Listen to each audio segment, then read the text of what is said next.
we're back again talking about immigration, and today I want to talk about the reasons why we have decided to divorce South Africa.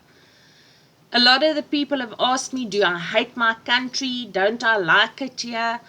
Absolutely not. Please understand one thing, we love South Africa.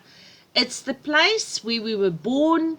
I was bred on a farm in the northern Transvaal. Well, those years the northern Transvaal.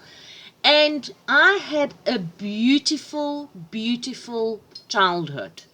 Things in the last couple of years has obviously gone a little bit haywire. And I'm sad about it.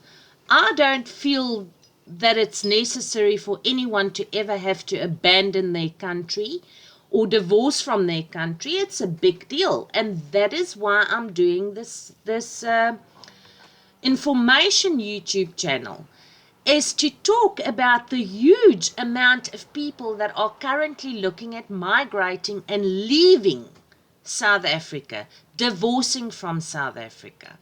So here are some of the reasons that I've gathered from the interviews that I've done, and also our own personal views of why we are leaving or wanting to immigrate from South Africa. Number one is the massive crime rate. You can try and dispute it and tell people that it's not so bad, but let me tell you something. I will include a few clips so that you can see what we're dealing with. All right, so we're going to quickly have a look at the stats that's come out. We haven't got the 2021 stats yet, but just on the murders, you'll see that I've got all my statistics, and I can't vouch that it's 100% correct, but we are working on a fact sheet for South Africa.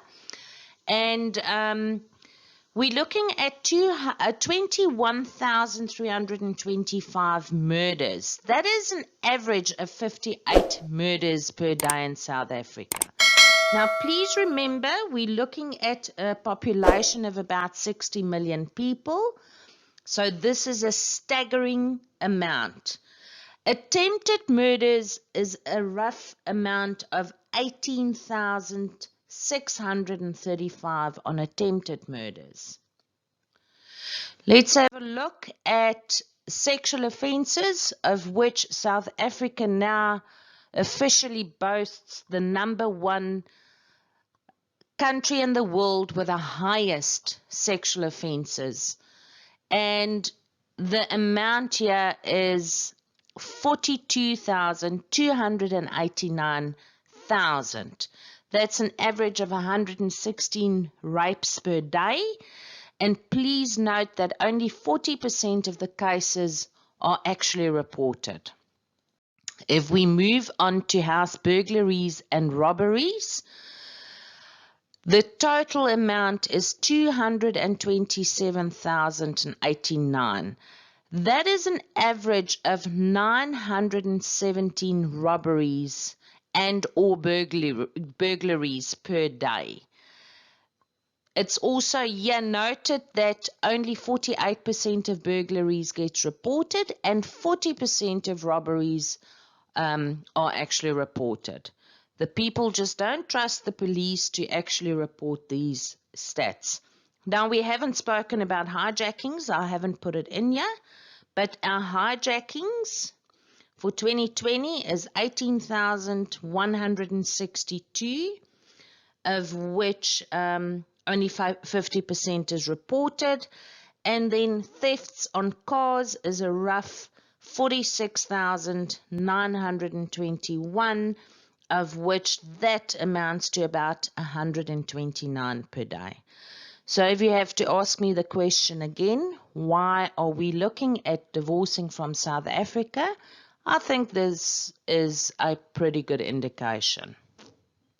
We can try and make it off as not so bad, but let me tell you, it is not okay. It's not okay to live in a country where the crime rate is so bad that you do not want to go to a shopping mall anymore. Thank goodness we've got online shopping now, and we're all using it. But that is a big deal. We don't want to live in a country where you lock your house, you lock your family up, where you can't sit and watch TV with a sliding door open because you don't know who's going to walk through the door with an AK-47. And the second reason why we're leaving is because of opportunities for our children. The main reason, I think at this point in our life, both my husband and myself are well on our way to our golden years, and we are having kids that's got to go and study and leave home, and we know that the opportunities are not there for them in South Africa. So those are our two major reasons. I have spoken probably to about 34 people, and out of the 34 people that I spoke to all over the world, I'm talking Canada, America, Europe, you name it, Panama, every single one, Australia, every single person has said exactly the same thing. They do not want to live in a country where you haven't got the freedom to move around because of the crime rate, and the opportunities are just not there. Things are becoming more and more expensive, and we are not able to live a good life anymore. You've got a beautiful country where you have got so many limitations, and sadly, things are not going better.